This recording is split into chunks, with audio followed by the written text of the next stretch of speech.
na huwag ng anak ang turing, kahit katulong na lang at pakainin na lang at pagtatrabahuhan niya ang kanyang kakainin. Luke 15:20, but when he was still a long way off, his father saw him and felt sorry for him. He ran to his son and hugged and kissed him. Ang taong ito, ang ama, sa kabila ng ginawa ng anak, ay sobrang mahabagin at maibigin at malayo pa lang kanyang anak na nakita niyang papalapit, siya pa ang patakbong sumalubong.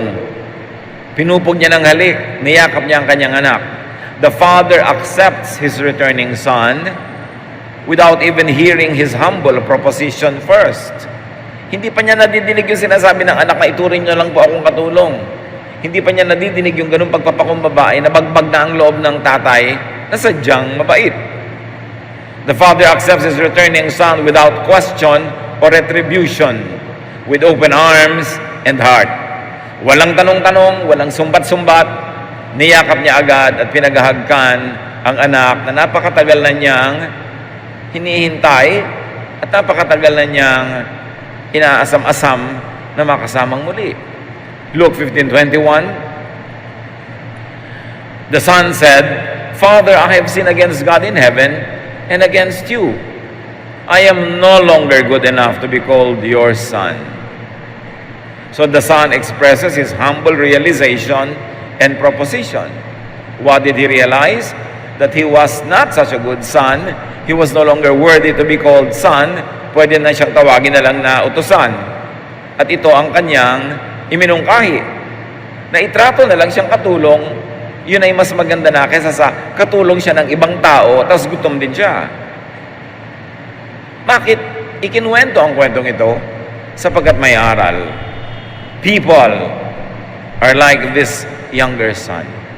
You and I are like this younger son, mistaken, short of God's glory. Nagkakamali. Damage and hurting.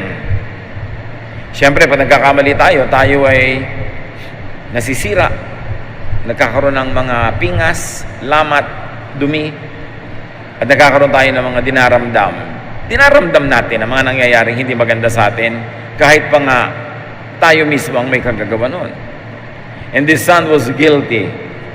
Isa sa mga pinakamahihirap na dalhin ay yung pag-uusig ng budhi.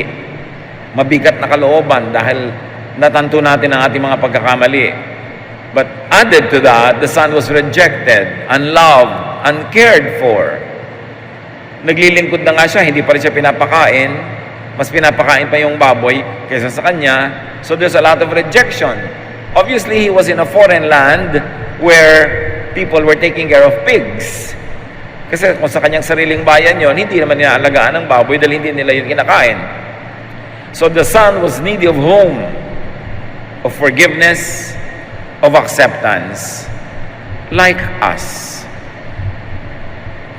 Tulad niya, tayo may nangangailangan ng tahanan kung saan tayo ay pinapatawad kung nagkakamali, tinatanggap ng walang patakaran, minamahal, pinapakain, kasama, at kabilang.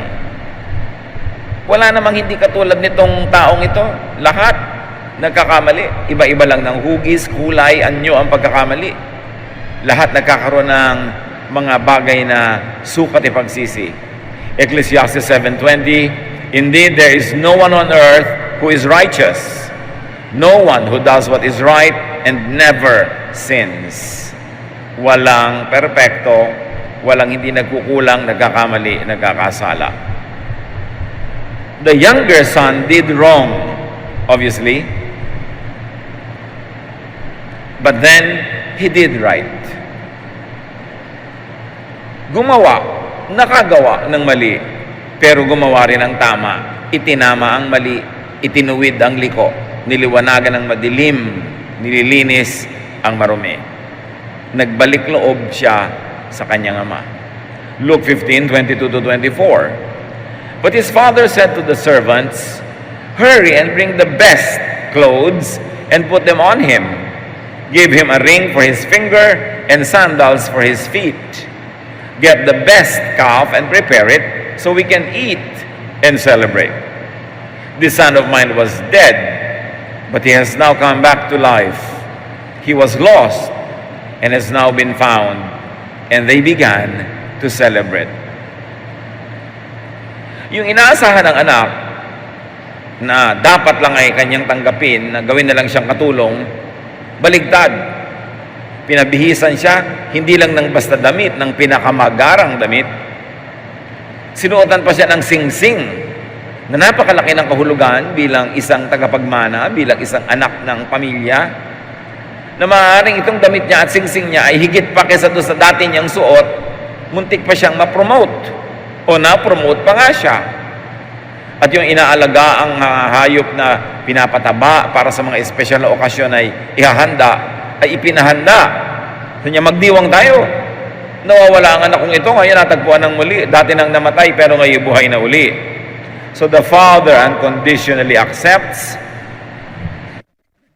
restores, and celebrates the younger son. Tulad ng sinasabi ng Luke 14:11, those who humble themselves will be exalted. Ang nagpapakumbaba sa harapan ng Ama ay siya namang itinataas. Basta't bumalik ka lang. Hindi pinag-uusapan na huwag kang magkasala, huwag kang magkamali, huwag kang magkulang, kasi wala namang ganon. Ang pinag-uusapan, matapos ka magkamali, magkasala, magkulang, mag-isip-isip ka, maghunos dili, magbulay-bulay, magbagong loob, at magbalik loob. At pag nagbalik loob, walang tanong-tanong, tatanggapin, mamahalin, bibigyan muli ng dangal ng Ama. This is our Father God. This is the truth and reality about our God. Kabaligtaran nung nasa isip ng marami na ang Diyos ay laging nagagalit, namamalo, nagpaparusa, naghihiganti. Kaya tuloy tayo laging takot na takot sa Diyos, hindi makalapit sa Diyos. Lalapit lang sa Diyos, kailangan pa ng tagapamagitan, kailangan pa ng intercessor, kasi natatakot. Hindi yun ang Diyos na ipinapakilala ni Jesus. Isang Diyos na maamo, maibigin, mapagmahal, mapagtanggap. 1 John 4:7 and 8. Dear friends, let us love one another, for love comes from God. Everyone who loves has been born of God and knows God. Whoever does not love does not know God, because God is love. Itong teachings of a loving God, about a loving God, kailangang idiin, ulit-ulitin, isiksik ng isiksik sa utak nating lahat, kasi hindi ito ang nasiksik sa utak ng marami. Lumaki, nagkaedad, tumanda, laging matakot ka sa Diyos, matakot ka sa Diyos. Yun ang pang-brainwash ng napakarami. Pero hindi yun ang ipinakilalang Diyos ni Jesus. Love is the greatest and only essential commandment according to Jesus. And love is the greatest according to Paul. Sadly, our loving God has been grossly misrepresented by many as angry and vindictive. Yan ang malungkot. Ipinakilala at patuloy na ipinapakilala ang Diyos na laging galit at mapagiganti. But Jesus showed the world the true loving character of God, especially through this story that we are studying. John 1:14, the Word, meaning Jesus, became a human being and lived here with us. We saw His true glory, the glory of the only Son of the Father. From Him, all the kindness and all the truth of God have come down to us. Ibig sabihin, bago isilang si Jesus, hindi nakikilala ng mga tao ang Ama. Baligtad pat liko, baluktot ang nakikilala, kaya lahat ng kabutihan at katotohanan tungkol sa Ama ay ibinaba, ipinakita sa pamamagitan ni Jesus. Na kundi pa isinilang si Jesus, kundi pa siya nabuhay para ipakilala ang Ama, liko, baluktot ang pagkakakilala ng tao sa Diyos. Luke 15:25-30 sa pagpapatuloy ng kwento. The older son had been out in the field, but when he came near the house, he heard the music and dancing. So he called one of the servants over and asked, "What's going on here?" The servant answered, "Your brother has come home safe and sound, and your father ordered us to kill the best calf." The older brother got so angry that he would not even go into the house. Meanwhile, itong panganay na kapatid na laging correct, laging masipag, laging nasa bahay o nasa bukid lamang, nagtatrabaho, naglilingkod, umuwi. Malayo-layo pa'y nadinig na niya ang mga tunog ng halakhakan, tawanan, tugtugan. Nakita niya ang liwanag at nung lumapit palalo ay mga nagsasayaw ang mga tao, nagsasaya. So sabi niya agad doon sa isang katulong na nasa labas, anong nangyayari dito? Sa halip na ma-excite siya na mayroong kasiyahan, negative. Sa niya, anong nangyayari dito? Aba, umuwi na po ang inyong kapatid at nagpakatay ng pinakamatabang hayop ang inyong ama para ipagpiesta natin at ipagdiwang, nagalit imbes matuwa. At ni ayaw pumasok ng bahay. Ganyan yung mga laging matuwid, laging righteous. Maraming ayaw tungtungan, ayaw puntahan, ayaw samahan, hiwalay ng hiwalay. Nakala mo siya madudu.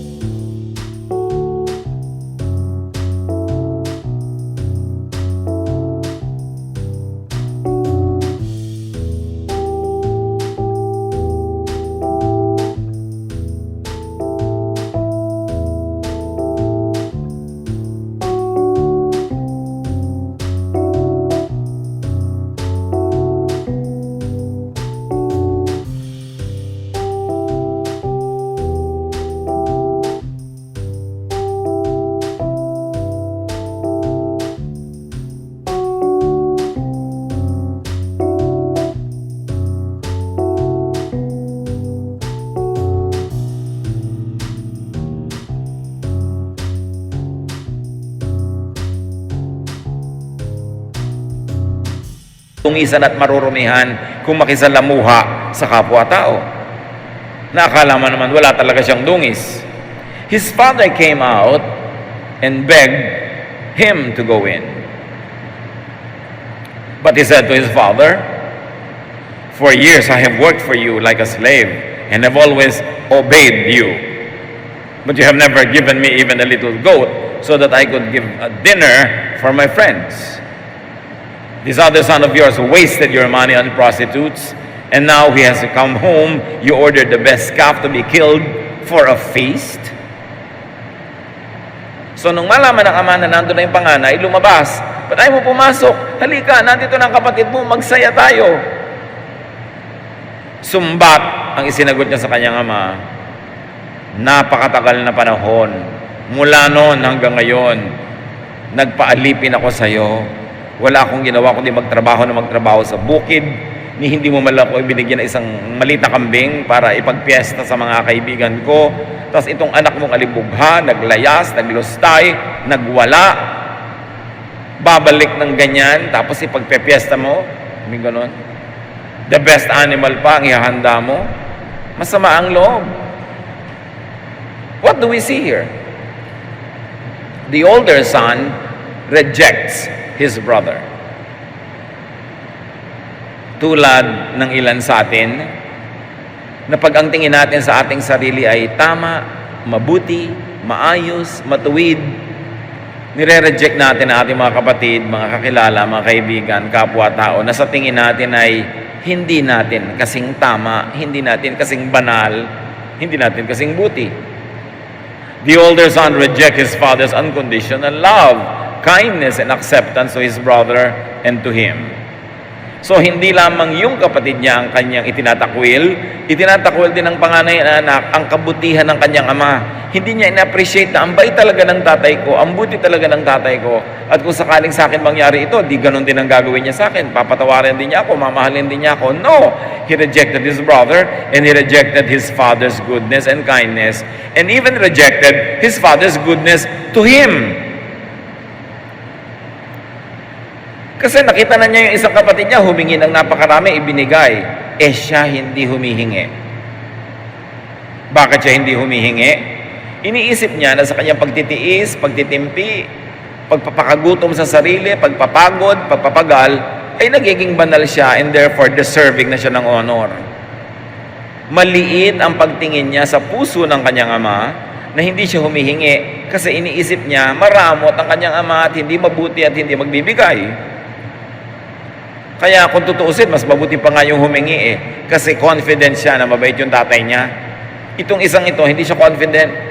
Kaya lagi siyang pagod na pagod, trying to be perfect para lang siya maging katanggap-tanggap.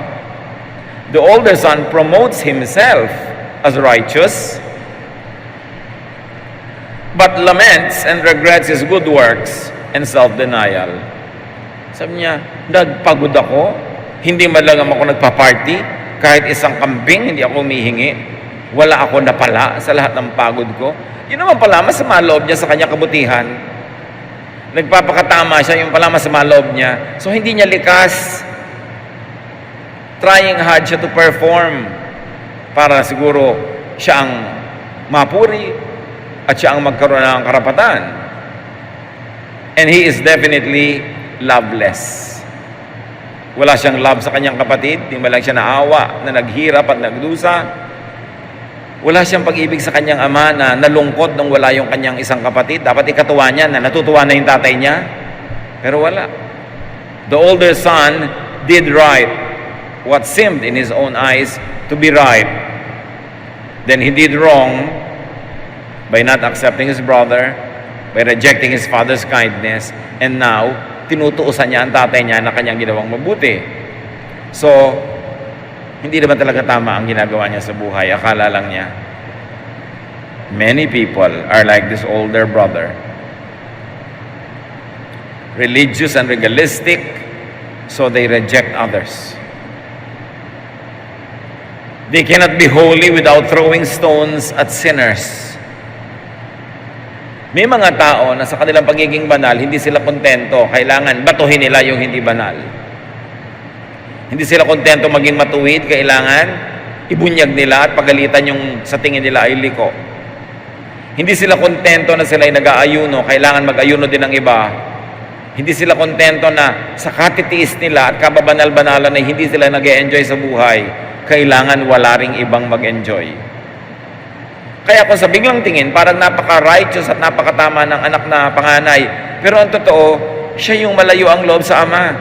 Siya yung hindi masarap kasama. At siya yung mahilig manghusga sa kapwa.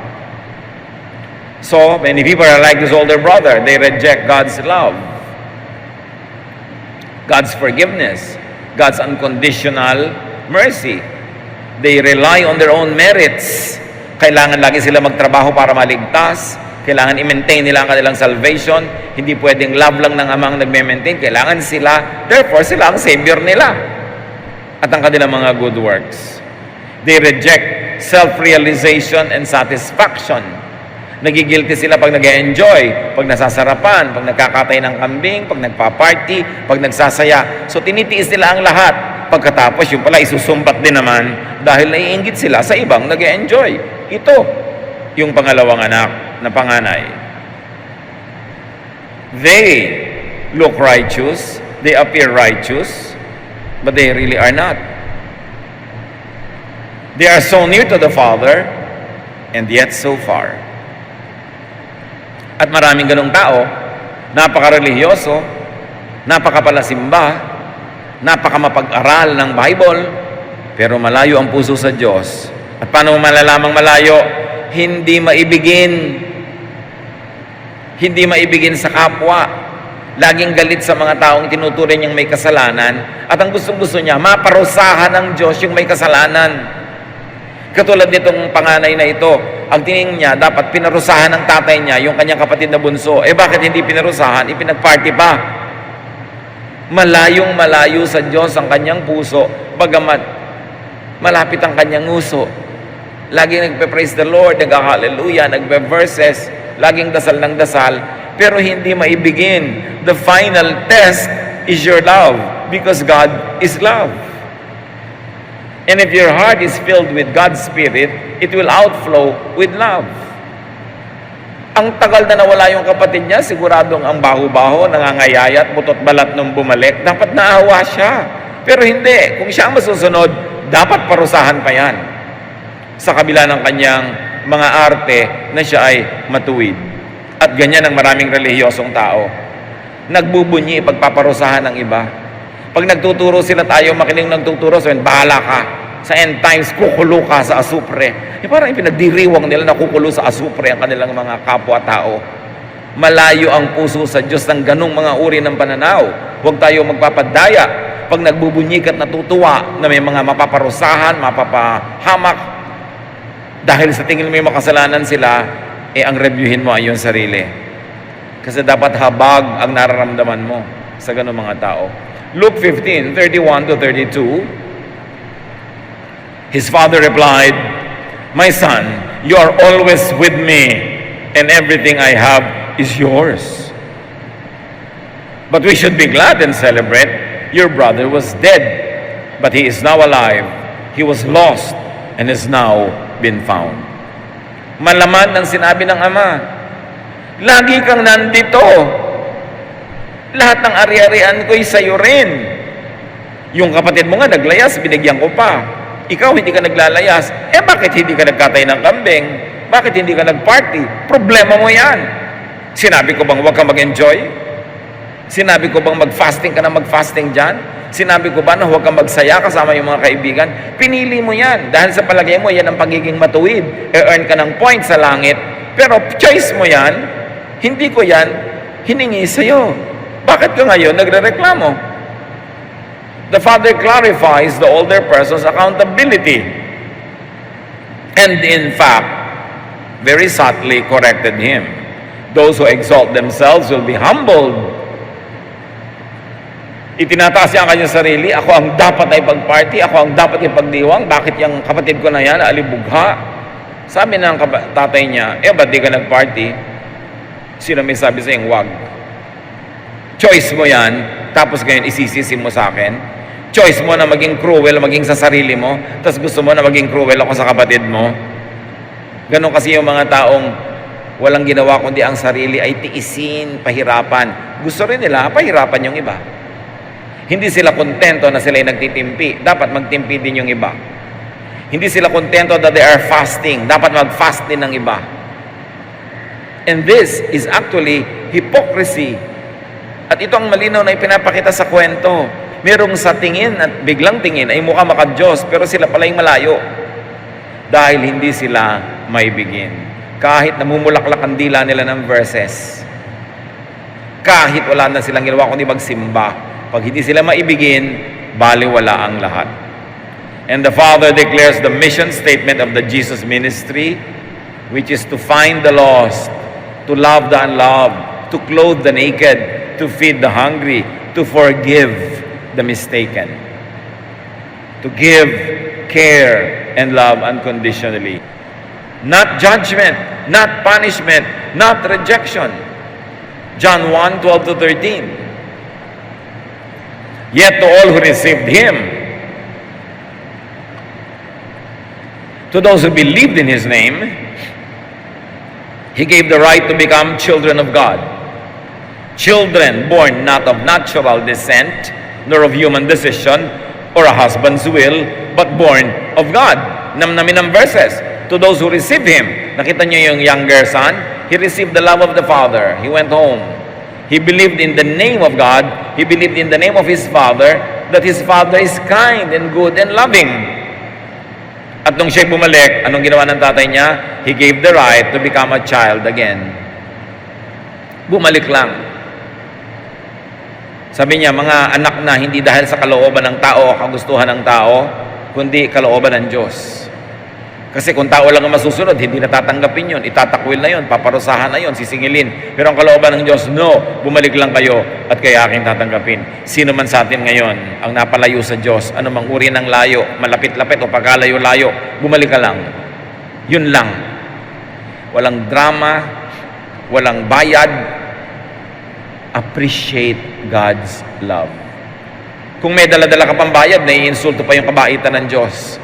Pero yung hubad na hubad ka, gutom na gutom, payat na payat, wala ka maialok, wala ka maibigay, magpapaalipin ka na lang, yun ang tunay na pagkilala sa kanyang kabaitan. Kasi kung may ibabayad ka pa, may pagyayabang ka pa eh. Kung may ipapalit ka pa, may isusukli ka pa, may konti ka pang yabang. Pero yung pipim-pipi ka, pisang-pisa, pigang-piga, pupunta ka sa Diyos nang walang kakibukibo at humble, doon mo mararamdaman kung gaano siya maibigin.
Kung gaano siya kabait. At tayo man mga kapatid, tumatanggap tayo ng regalo ng Pasko, hindi lang tuwing Pasko, kundi everyday, dapat yun din na ibigay natin sa kapwa. Pag nagsosorry na, tama na, huwag nyo nang awayin, nagsosorry na nga eh. Minsan bumabalik sa'yo, nagbabalik loob kahit walang salita. Minsan nahihiya magsalita. Pero nandun, bahag-bahagang buntot, nakayuko, pumupunta sa'yo. Nagbabalik loob, tanggapin mo na. Tulad ng ginawa ng ama doon sa kanyang anak. Kasi yun nga ang Pasko. Tumatanggap tayo ng ganun mula sa Diyos, manong ibigay natin sa kapwa. Dahil tayo din naman ay tumatanggap din ng ganung kabaitan. Not by human power, but by God's will. Kasi kung lakas lang natin ang pakakinggan natin, baka tayo maging mapaghiganti pa, maging mapagtuos.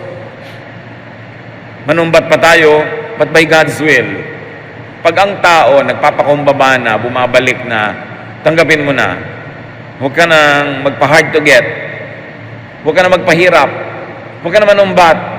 Alam na niya yun, kaya nga siya bumabalik eh. Kailangan pa ba namang dut-dutin ang isang sugat na dumudugo na nga? God accepts all who come to Him through Jesus. No one would be rejected. Ganun ang pag-ibig ng Diyos. Jesus helps people who accept His help. Bakit kayang-kaya ni Jesus na tumulong? Because Jesus knew how it was to be rejected. Mark 6:4, but Jesus said, prophets are honored by everyone except the people in their hometown and their relatives and their own family.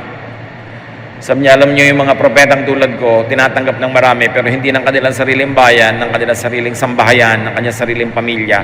Because even Jesus was rejected by His very own family. He knew how it was to be rejected. And in prophecy, talking about the Messiah, Isaiah 53:3, He was hated and rejected. His life was filled with sorrow and terrible suffering.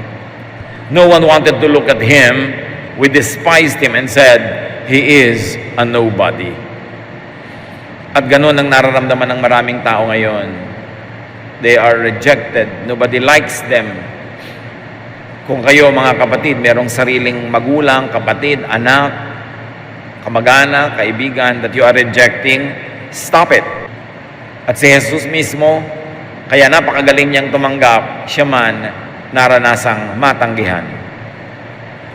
Hebrews 2:18, and now that Jesus has suffered and was tempted, He can help anyone else who is tempted. Sino man ang dumaranas ng tukso, kaya niyang tulungan dahil dumaan siya dyan. Sino man ang nakakaranas na matanggihan, itakwil, matutulungan niya dahil dumaan siya dyan. Kaya sabi niya sa Luke 19:10, the Son of Man came to seek and save the lost. Luke 14:21-23, the master became, and he said, go as fast as you can to every street and alley in town. Bring in everyone who is poor or crippled or blind or lame. Go out along the back roads and fence rows and make people come in so that my house may be full. The background is there was a big feast and none of the VIPs wanted to come. Yung mga self-righteous, they think they are okay and they don't need the Lord. So ang sabi ng may bahay, sino man dyan ang mga lumpo, ang mga bulag, ang mga may sakit, sila ang imbitahin. Papasukin at nang mapuno ang aking bahay at na magkaroon ng pagdiriwang. The house of God will be full of society's rejects. The church should be full of society's rejects.